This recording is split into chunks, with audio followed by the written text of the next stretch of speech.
Pilipinas, updated ka na ba? Eugene Domingo, aminadong tuyot na? Aminado si Eugene Domingo that at her age now, kumbaga sa balon na pinagkukuhanan ng tubig ay tuyot na siya. Admittedly, the comedian is way past her age na maaari pa siyang magdalang tao. That does not bother her. Alam niyang hindi niya mabibigyan ng supling ang kanyang Italian husband na si Danilo Bottoni. It doesn't mean though that Eugene is not fond of kids. In fact, she gets along with her siblings' children. Si Ugi na rin ang madalas takbuhan ng kanyang mga kapatid who run into problems with their offsprings. Pero ever since daw talaga ay hindi ma-imagine ng komedyana na magbuntis at magpalaki ng mga anak. Ito pa rin ang pinaghahawakang panuntuan ni Uge sa buhay. Kung may kulang o vacuum sa buhay niya, in the absence of kids, definitely raw ay wala. Hihintayin na lang daw niyang magkaapo kay Danilo. It's not being selfish of her, pero mas bet ni Eugene na ipamper ang kanyang sarili. Hindi raw niya ito magagawa had she opt to raise a child. Feeling niya, she will only be unfair to herself had she become a mother herself. Katuwiran niya, ang oras daw niya ay sanay inilaan niya sa kanyang sarili. Will only be spent on taking care of her child, so tibali na lang daw. Para kay Uge, ang pagkakataon ng anak ay hindi sukatan ng kaligayaan ng isang babae o ina for that matter. Consistent ang komedyana sa pagdedeklarang kahit noong hindi pa siya natutuyot na parang balon, wanting to have child wasn't her top priority. Pwede pa ang makapagtagpo ng life partner who she has found already. As they say to each other, his own lang. Ultimately, it's what makes any person happy that matters most. Pilipinas, updated ka na ba? Eugene Domingo, aminadong tuyot na? Aminado si Eugene Domingo that at her age now, kumbaga sa balon na pinagkukuhanan ng tubig ay tuyot na siya. Admittedly, the comedian is way past her age na maaari pa siyang magdalang tao. That does not bother her. Alam niyang hindi niya mabibigyan ng supling ang kanyang Italian husband na si Danilo Bottoni. It doesn't mean though that Eugene is not fond of kids. In fact, she gets along with her siblings' children.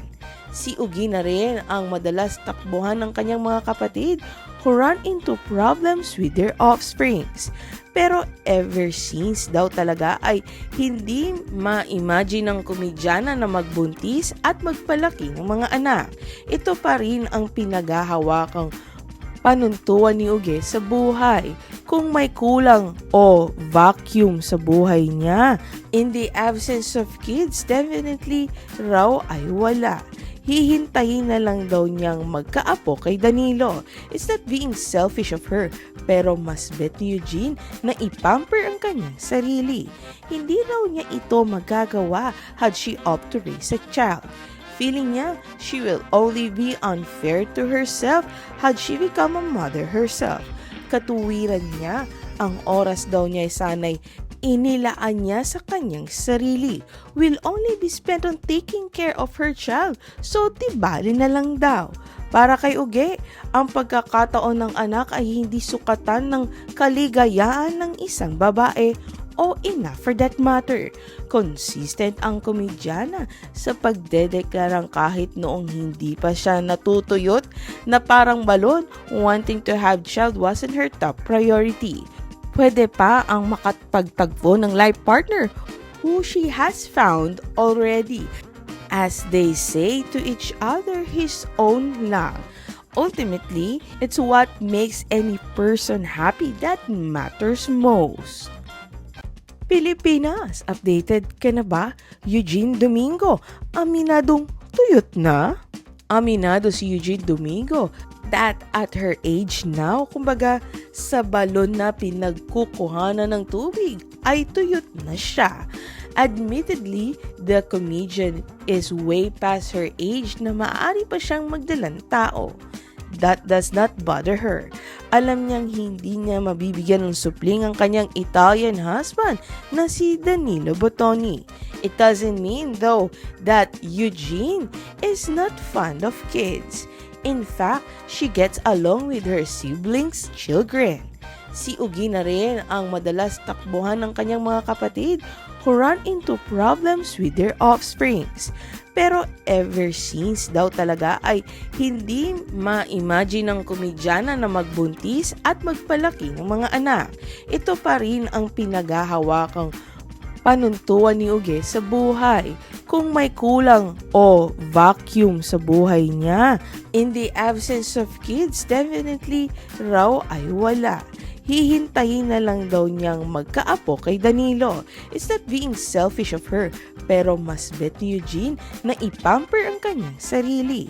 Hindi raw niya ito magagawa had she opt to raise a child.